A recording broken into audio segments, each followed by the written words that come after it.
Hello friends, Radhe Radhe. Welcome back to my YouTube channel. मैं आ गई हूँ आज आप सबकी favourite story advocate Anjali Awasthi का आज का एपिसोड लेकर। फ्रेंड्स, आज का एपिसोड बहुत इंटरेस्टिंग, बहुत ही धमाकेदार होने वाला है, तो वीडियो को एंड तक जरूर देखिएगा। फ्रेंड्स, चैनल पर नए हैं, चैनल को सब्सक्राइब कीजिएगा, बेल आइकन को प्रेस करना ना भूलिएगा, ताकि ऐसे इंटरेस्टिंग वीडियो मैं आपके बीच में लेके आती रहूँ। तो फ्रेंड्स, आज के एपिसोड में आप देखने वाले कि यहाँ पर चंद्रभान ठाकुर जो होते हैं फ़ोन करते हैं और अभय से बोलते हैं कि हमारी घर की बहू को यहाँ पर भेज दीजिए, क्योंकि रिश्तेदार और सब लोग यहाँ पर पूछ रहे हैं कि नवरात्रि की पूजा चल रही है और आपकी बहू कहाँ है, क्योंकि किसी को ये चीज़ें नहीं पता है, सब हमारा मजाक उड़ा रहे हैं और सबको नहीं पता है। तो आप कुछ भी करिए, कैसे भी करके हमारे घर की बहू को यहाँ पर भेज दीजिए। तो यहाँ पर देखते हैं कि वो बोलता है कि हाँ ठीक है, आप उसकी टेंशन मत लीजिए, थोड़ा टाइम लगेगा लेकिन मैं कोशिश करता हूँ, आप बिल्कुल टेंशन मत लीजिए। आपके घर की बहू हमारे घर पे बहुत अच्छे से है और हम यहाँ पर नवरात्रि की पूजा को सेलिब्रेट कर रहे हैं, त्यौहार को। तो इस तरीके से वो लोग यहाँ पर बात कर रहे होते हैं। यहाँ पर दूसरी तरफ देखते हैं कि चंद्रभान ठाकुर बात कर ही रहे होते हैं अभय से, तभी देखते हैं कि यहाँ पर ऐसे भी पंकज पुरोहित आ जाते हैं। तो वो फ़ोन को रख देते हैं और बोलता है अभय से कि बाद में बात करता हूँ। और ऐसे भी पंकज पुरोहित पूछते हैं कि क्या मैं अंदर आ सकता हूँ। उन्हें देख करके उसके होश उड़ जाते हैं चंद्रभान ठाकुर के और बोलते हैं कि आप यहाँ पर। तभी बोलते हैं हाँ, युवराज ठाकुर को हम लेने आए हैं। तो बोलते हैं कि आप क्यों लेने आए हैं, किस लिए। तो बोलते हैं कि तुम्हारे युवराज ठाकुर के लिए कंप्लेन किया गया है, मर्डर का चार्ज लगाया इन पर, तो इन्हें हमें लेकर जाना होगा। इस तरीके से हम पूछताछ करने के लिए लेकर जाएंगे थाने में। तो बोलते हैं कि त्यौहार चल रहा है और इस तरीके से आप कैसे मेरे बेटे को लेके जा सकते हैं। जिस तरीके से चंद्रभान ठाकुर ऐसे बात कर ही रहे होते हैं और युवराज बोलता है कि मेरा कसूर क्या है, मैंने किया क्या है, कौन बोलता है कि मैंने मर्डर किया है। तो तभी देखते हैं कि यहाँ पर काव्या ठाकुर बोलती है कि भाई शांत शांत, और बोलती है कि मेरे भाई का कसूर क्या है। तो बोलते हैं वो वहाँ पर चल करके जो भी कुछ कहना है वहाँ पर बोलिएगा। तभी देखते हैं कि वहाँ पर अंजलि की एंट्री हो जाती है। अंजलि आ जाती है और बोलती है कि चलना तो पड़ेगा ही। तो वो देखते हैं कि वो मना करता है कि मैंने कुछ नहीं किया है, मैं क्यों जाऊंगा, मैं किस ले जाऊंगा। तो यहाँ पर वो घबराए हुए होते, तो राघव सिंह राजपूत के पास फ़ोन करता है यहाँ पर चंद्रभान ठाकुर और बोलते हैं कि ये देखो यहाँ पर वो लेने के लिए आए हैं हमारे बेटे को, तो आप बताइए, कुछ करिए यहाँ पर। चंद्रभान ठाकुर जैसे ही फ़ोन करके यहाँ पर बताते हैं राघव सिंह राजपूत को, तो राघव सिंह राजपूत बोलते हैं कि आप ऐसे कैसे ले जा सकते हैं। बोलते हैं कि मर्डर के चार्ज में लेकर के जा रहे हैं आपके घर के दामाद को, वो यहाँ से लेकर के जा रहे हैं। तो बोलते हैं कि कौन। तभी बोलते हैं कि एडवोकेट अंजलि अवस्थी और यहाँ पर पंकज पुरोहित आए हैं उसे लेकर जाने के लिए। तो यहाँ पर राघव सिंह राजपूत बोलते हैं कि ठीक है, मुझे बात कराओ। तो राघव सिंह राजपूत से बात करने के लिए यहाँ पर चंद्रभान ठाकुर देता है अंजलि को फ़ोन, और अंजलि जो होती है वो बात करती है। तो बोलती है कौन। तभी देखते हैं कि वो बोलते हैं बहू ऐसा मत करो, प्लीज़ मत ले जाओ, वो हमारे घर का दामाद है। तो यहाँ पर देखते हैं कि अंजलि बोलती है कि कौन बहू, किसकी बहू, मैं किसी की बहू नहीं हूँ और मैं सज़ा तो दिला करूँगी, एक क्रिमिनल है। और रही बात दामाद की, तो ये दामाद है लेकिन कानून का। इस तरीके से वो बोलते हैं वहाँ पर। और देखते हैं कि राघव सिंह राजपूत उसे समझाने की कोशिश करता है कि उसे छोड़ दे, ना लेकर जाए युवराज को। लेकिन जो अंजलि होती है वो मानती नहीं है और बोलते हैं कि नहीं। तभी देखते हैं राघव सिंह राजपूत सबको आवाज़ देते हैं, सारिका, आरती, सब लोग आओ यहाँ पर, महक, सबको आवाज़ देते हैं और पूरे घर वाले जो होते हैं वो आ जाते हैं। तभी यहाँ पर देखते हैं कि राघव सिंह राजपूत जो होते हैं वो आरती से रिक्वेस्ट करते हैं कि आरती, तुम्हारी माँ मान नहीं रही है, इस घर के दामाद को वो लेकर के जा रही है जेल इन्वेस्टिगेशन के लिए, उसे गिरफ्तार करवा रही है। तो अब तुम जो चाहो तुम ही कर सकती हो आरती, तुम उसे रोको। इस तरीके से वो आरती से रिक्वेस्ट करता है। तभी देखते हैं कि आरती बोलती है कि मैं क्या कर सकती हूँ। आरती कुछ नहीं बोलती है। तभी यहाँ पर देखते हैं कि जो महक होती है वो वहाँ पर देखते हैं कि रोने लगती है। तो इस तरीके से वो देखती है, तो फिर उसको लगता है कि बात करूँ, और वो बात करती है और वो अंजलि को मना करती है कि माँ आप मत करिए, प्लीज़ माँ, जाने दीजिए, छोड़ दीजिए, वो इस घर के दामाद है, राजपूत खानदान के दामाद है और आप इस घर की बहू है, माँ वापस आ जाओ, माँ ये सब मत करो।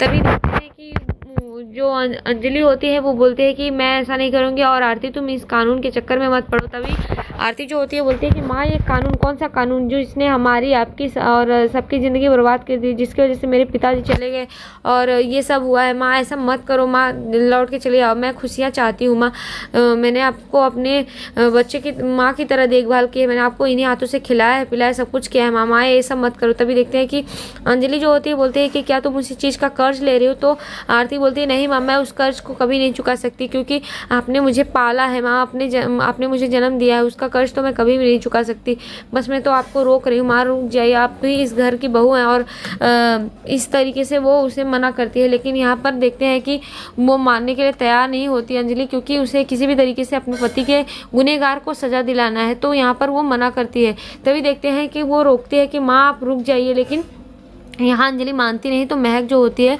वो बात करने के लिए बोलती है कि आरती मुझे दो फ़ोन, और वो यहाँ पर बोलती है कि मुझे दो, लेकिन अंजलि जो होती है वो बात करने के लिए तैयार नहीं होती कि वो उसे छोड़ दे। तभी महक बोलती है कि अंजलि भाभी प्लीज़ अंजलि भाभी छोड़ दीजिए ना, उसे छोड़ दीजिए युवराज को, क्योंकि ये युवराज जो है इनोसेंट है, वो बेकसूर है, उसने कुछ नहीं किया, वो सुधर गया, वो एक बेहतर इंसान बन चुका है, वो मेरा पति है। इस तरीके से रिक्वेस्ट करते हैं, लेकिन यहाँ पर वो मना कर देती है। तभी देखते हैं कि यहाँ पर महक जो होती है वो रोने लगती है, और वो तभी देखते हैं कि अंजलि जो होती है उस चीज़ को याद कर लेती है जिस वजह से उसके पति का एक्सीडेंट हुआ था और वो युवराज ने किया था। तो वो सीन याद करके वो महक को भी मना कर देती है और बोलते हैं कि नहीं, वो सिर्फ इस कानून के लिए है।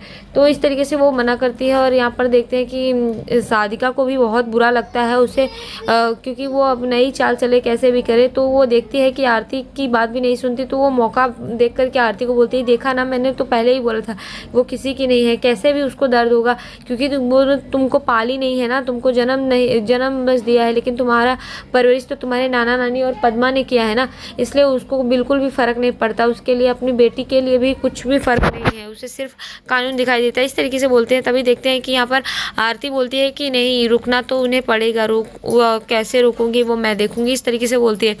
यहाँ पर देखते हैं कि अंजलि जो होती है वो आती है और युवराज ठाकुर के कॉलर पकड़ती है और लेकर जाती है। तभी देखते हैं कि राघव सिंह राजपूत के पास फ़ोन करने के लिए वो बोलता है और बोलता है कि पापा आप कुछ भी करिए, महक को, राघव सिंह राजपूत और आरती किसी को भी फ़ोन करिए और बोले कि ज़बरदस्ती लेकर जा रहे हैं। तभी देखते हैं कि एसपी पंकज पुरोहित इसे ज़बरदस्ती लेकर जाते हैं। और यहाँ पर देखते हैं एक चंद्रभान ठाकुर जो होता है वो उसे रोकने की कोशिश करता है। तभी अंजलि बोलती है कि एक बात आप समझ लेना कि मैं एडवोकेट अंजलि अवस्थी, कोर्ट में मेरी बात चलती है और कोर्ट के बाहर मेरा हाथ, इतना बोलती है। और देखते हैं कि वो लेकर के फिर से चली जाती है युवराज ठाकुर को, और वो वहाँ पर इन्वेस्टिगेशन के लिए वहाँ पर पहुँचा दिया जाता है। और जैसे ही वो आता है थाने में, तभी देखते हैं कि वो उससे पूछती है कि तुम क्या सोच रहे थे, तुम वहाँ पे रहोगे। तो बोलते हैं अरे अंजलि आप समझ क्यों रही हो, नहीं हो, आप उस घर की बहू हो और मैं उस घर का दामाद हूँ, राजपूत परिवार का दामाद हूँ, और मैं कुछ नहीं जानता हूँ, मुझे कुछ नहीं पता। इस तरीके से वो वहाँ पर बोलते हैं। तभी देखते हैं कि यहाँ पर सब अंजलि जो होती है उसको बोलती है कि मैं वो सब कैसे भूल जाऊँ, कुछ समय पहले जो है एक शादीशुदा जोड़ा जो है अच्छे से जा रहा था और बहुत खुश था, बहुत ही खुश परिवार था उसका, और उसकी एक नन्ही सी जान आने वाली थी जिसका वो वेलकम करने के लिए वहाँ पर जा रहे थे। लेकिन एक गाड़ी आती है, ट्रक, और वो टक्कर मारती है और उसमें उस आदमी की जान चली जाती है, और एक उसकी जो पत्नी होती है उसकी ये हालत हो जाती है, यानी कि मैं। और मुझे तो मेरी बच्ची कब पैदा हुई, कब क्या हुआ, कुछ पता नहीं चला। जब आँख खुलती है तो धीरे धीरे देखती हूँ कि इस घर मेरे पति का खूनी जो है वो उस घर का दामाद बन जाता है। इस तरीके से वो बोलती है। तभी देखते हैं कि वो बोलता है कि क्या सबूत है आपके पास, अरे सबूत क्या है। तभी देखते हैं कि अंजलि जो होती है हाथ उठाती है, और यहाँ पर अंजलि उसे मारने के लिए बोलती है कि मैं हूँ आई विटनेस। तभी देखते हैं कि आरती जो होती है उसका हाथ पकड़ लेती है और बोलती है कि माँ आप उस घर की बहू हैं और उस घर की दामाद है, और इतना तो पता है कि उस घर के दामाद के ऊपर उस घर की बहू हाथ उठाते हुए शोभा नहीं देती। इस तरीके से बोलते हैं। तभी देखते हैं कि वो बोलते हैं कि आरती तुम यहाँ से हट जाओ, क्योंकि ये कानून का बात है तो तुम्हें नहीं पता होगा। तभी बोलती है माँ जो भी हो, मुझे ये संस्कार तो अवस्थी परिवार से ही मिला है कि जो घर की बहू होती है घर के दामाद पर हाथ नहीं उठाती है। तो आपको भी पता होगा, क्योंकि मेरी परवरिश मेरे नाना नानू ने किया है और उन्होंने ही मुझे ये बताया है। तो आप अगर राजपूत परिवार का जरा सा भी हिस्सा होंगे और पता होगा तो आप इन्हें जाने देंगे। इस तरीके से तभी वो मना करते हैं और बोलते हैं कि आरती तुम यहाँ से जाओ, क्योंकि तुम्हें नहीं पता मेरे पति का कातिल है ये। तभी यहाँ पर देखते हैं कि राघव सिंह राजपूत जो थे वो वहाँ पर आते हैं और बोलते हैं कि ये क्या कह रही हो बहू। तभी बोलते हैं कि हाँ मैं सही कह रही हूँ। तो बोलते हैं अरे ये इनोसेंट है, ये 21 साल तक यहाँ था भी नहीं। तो बोलते हैं जो भी है।